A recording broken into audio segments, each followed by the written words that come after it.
Mm-hmm. This is fantastic. Yeah. This would be one of my favorites here, I think. This is just great.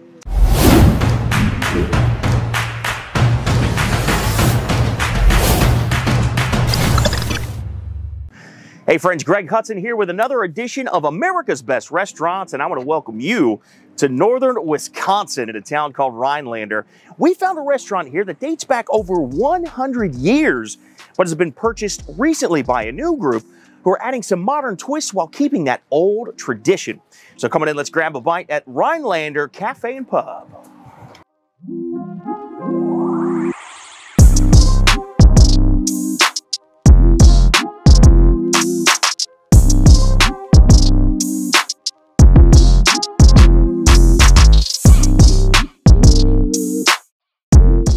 Hey, Chris. How are you? Doing great, man. Great to see you. Look at this. How about it, huh? This is awesome. This is like a cozy step back in time, almost. Yeah, it is. The restaurant's over 100 years old, so been around a while.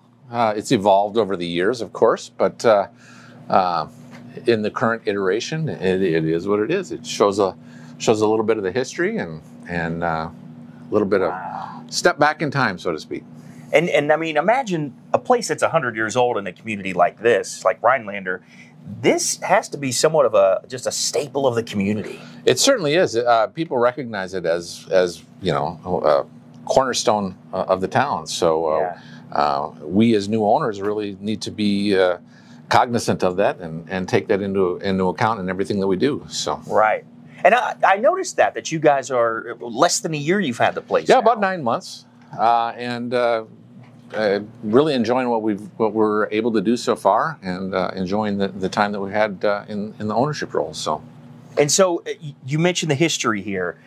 Is this something something you're going to embrace? Is it something you're going to try to change? How do you guys feel about that as you come in? I don't think we dare change it. You know, we don't walk away from the history. The history needs to be embraced and massaged and grown from there. You can't can't take a tree and just uproot it. You have to really just prune it to the way you want it to look. So we're going to keep those roots here. Keep the roots in place and just grow the branches. Because even like the crest, if I'm not mistaken, dates back. Yeah, I don't know the exact history on the crest, but it's been around a lot longer than we thought it was. So we're really trying to even embrace the logo crest and just the feel of the old restaurant. So and it does. It has that old world charm, but at the same time, it's very. I don't know how to put this. It's very just clean and sleek, but yet harkens back to that history that we're talking about. Yeah, I think some of the dark tones really lend itself to that, and really lets you feel like you're back in time, but at the same time you're walking in from a modern city. So. Yeah, like not in an old dusty way, and like this really cool sort of. I don't think modern's the word, but just like an updated, feel good. Throwback to history. Right. Yeah. I don't know how else to put it, guys. Exactly. That's about it. Yeah. I mean, you kind of get some of that 1950s supper club feel. Yeah, so. That's it. So let's talk about the food then, because a place like this that has so much rich history, I would imagine there's got to be some dishes on here that are staples. Oh yeah, of the Rhinelander. Yeah, there's a lot of the old stuff has been on here. Our menu consists of a lot of the older stuff, as well as a lot of a few new items that we're trying out and seeing how they can grab on in the town. But we're going to sample some of both today. So okay, great. So we're going to get a little bit of old, a little old, and a little new. All right. So some of the favorites from the Rhinelanders. Right. And then also some new stuff you're bringing in, maybe introducing some new flavors? Maybe a little new flavor, a little new texture, just a whole different feel to some of the foods. So, is there sort of a theme or anything you're going for with the new dishes? Is there something you're trying to create, or what's your thought process with the new stuff? Well, we really want to bring to Rhinelanders some of that chop house or steakhouse feel to the menu. Oh, I like that. And but at the same time, make it an accessible menu to the rest of the town. So both worlds. Okay. Kind of bring them together. Only one way to find out, and that's by tasting. Absolutely. Let's go. Let's go, man.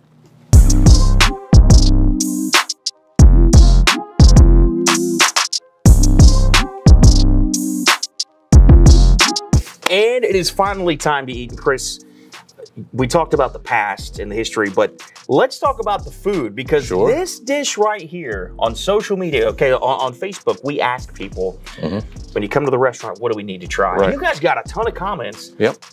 The steak gorgonzola. That's it. Was the answer across the board. Right, yeah, it's a very, very popular dish. We make a ton of it every week, and we all enjoy it. It's a fantastic dish. It really, really is. And so is this one that you guys added? Is this one that's been around for a while? This one's been on the menu for quite a while. It's not a new dish to the restaurant. It's actually an old staple, and we definitely... I'm gonna try to cut. I'm gonna cut a piece there because this is massive. This steak is beautiful, though. Oh my gosh, beautiful. And it's been around a while, and we, like I said, we make a ton of it, and it's enjoyed by a lot of different people. Certainly one of my favorites. Gosh. And I love that you add some pasta to this too. Just a little bit. This is just decadent. Mm-hmm. Oh yeah, completely rich. Very rich. Very rich. Let's see here.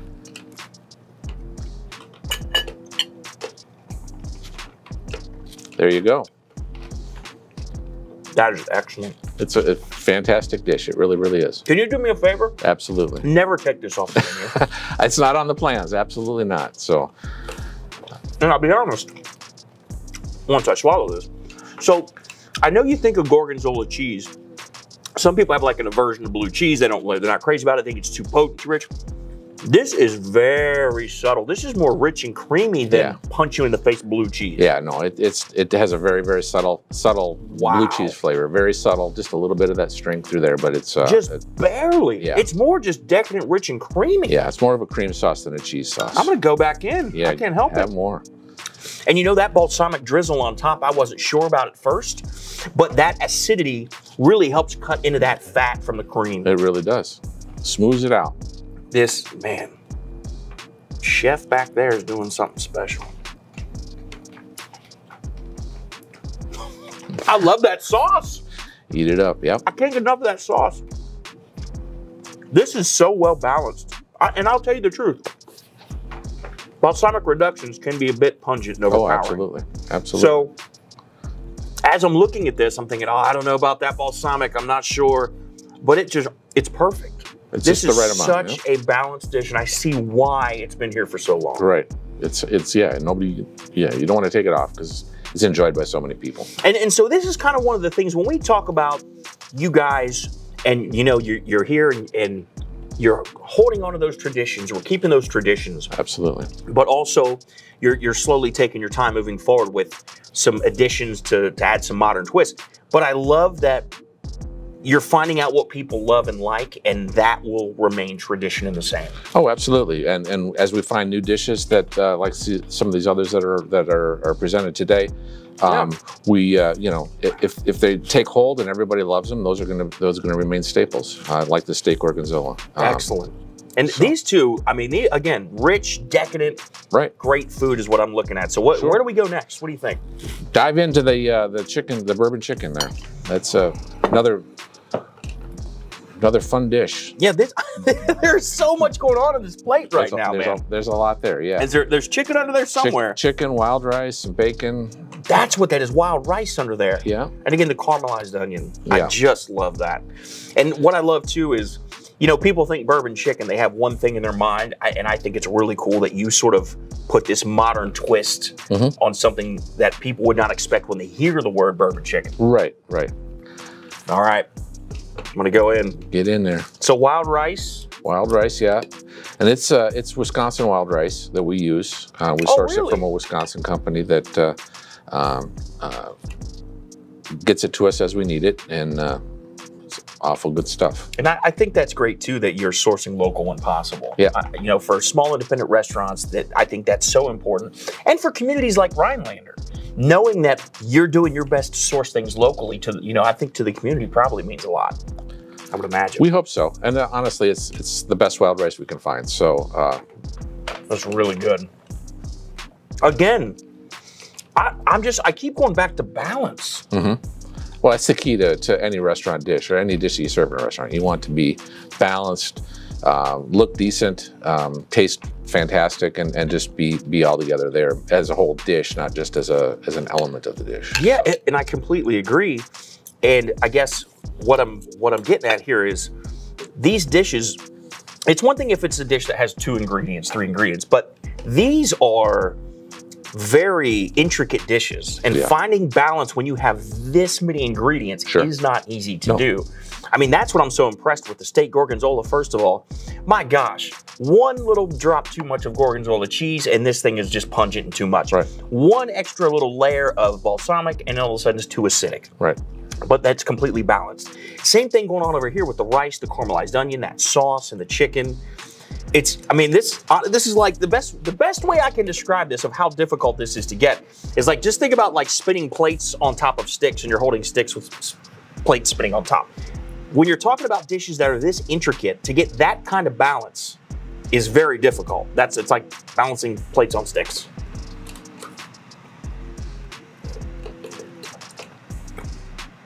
You're right about that wild rice.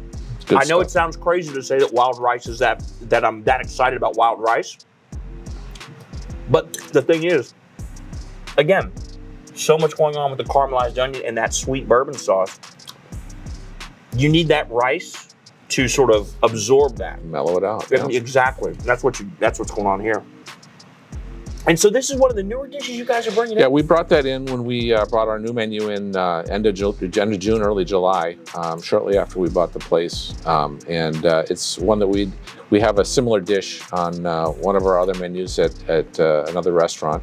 And it had always sold well there, so we said, let's try it. And again, it's taking off well here in Rhinelander. So clearly that's a good dish then. It's wonderful. So we'll continue to keep that on the menu until we find something else. So keep going.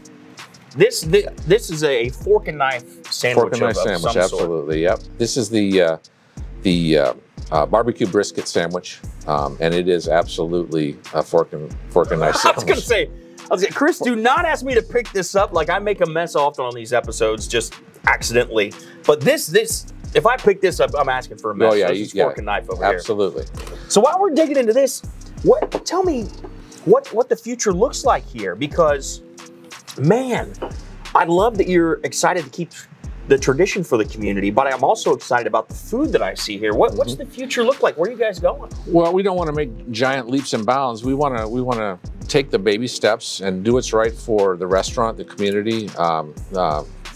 The community is a stakeholder in the restaurant, really. I mean, without the community, we don't have a restaurant. So we don't want to do what we want and shun out the community. We want take those baby steps and add the right items, make the right physical changes, just in baby steps in small increments, so that we don't. We want to change, but we do want to embrace the history because it is rich and it's long term, and this restaurant means a lot to a lot of different people. So we want to keep that. You said something that just really struck a chord with me. Sure. And that is, you said that the community here is a stakeholder in the restaurant. Certainly. Man, and I'll tell you what, in a community like Rhinelander, that is so important. And I think the fact that you embrace that is just absolutely key. I mean, there are a lot of people that, I mean, listen, people come in and take over restaurants all the time and do different things. And you're right, sometimes people do what they want to do. Exactly. And they think, no, we know what's best, this is what we're going to do. So to hear you say that the community of Rhinelander is a stakeholder in this restaurant, I mean, that, even though it's one sentence, that is one profound sentence.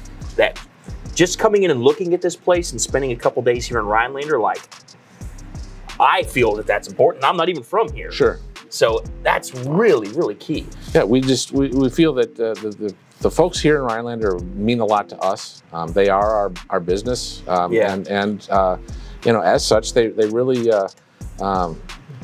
they deserve to be noted as that, because and they have a voice in this. Absolutely. Yeah. See, I love that. This is the kind of restaurant I like to see. It really is. No, because you care about the community, man. And we go around the country and we highlight independent restaurants. Sure. And, I'll be honest, doing this as long as I have now, I think a lot of times when I first started doing this, I was excited about the food, but the more we get out around the country, I get more excited about the people now. And it's for the exact reasons that you said, that they are invested in their independent restaurants that are local. Right, right. So, all right, brisket, here we go. This is, what do I even do with this? Oh, man. This is like a Sunday afternoon on the couch watching sports, ready to take a nap, is what this is. And I'm very excited about it.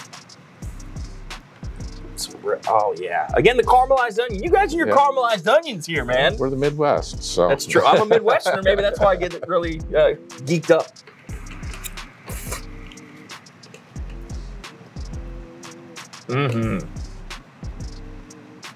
This is fantastic. Yeah. This would be one of my favorites here, I think. This is just great. Again, a lot going on with it, but balanced. Balanced, yeah. And again, like, it's a sandwich, but it's fork and knife, but it needs that bread because, again, what are we talking about? Yeah. Decadent, rich. And oh my gosh, that brisket's fantastic. This is a dish that we continue to evolve, trying to find the right brisket, cook it the right way, and being able to be prepared by the different kitchen staff that we do have, so that it comes out the right way. Brisket is a very delicate meat to deal with in the kitchen. It is, and to get it right requires a little bit of work, and we continue to evolve the sandwich a little bit as we go along, but I think we've got it nailed right now. So I do too, and I'm like, here's my thoughts on this. What I like about this, because this is a fork and knife sandwich. If this were a regular sandwich, I would say let's slice that brisket thin. But because it's fork and knife, I like the chunks of brisket. Like, this works. Like, I know you're looking at this. This isn't what you traditionally think of when you think brisket.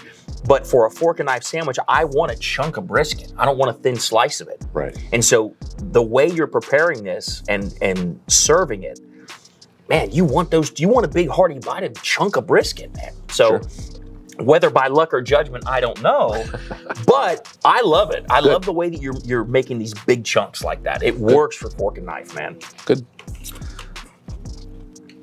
And it tastes fantastic. Excellent. Well, that's the most important part. Listen, if this is the history and you're keeping this history and this is where you're going, this place is going to be the spot in Rhinelander. Well, good. We're glad to hear that. For a great meal. I mean, this has obviously the history, but like an upscale chop house feel to these dishes.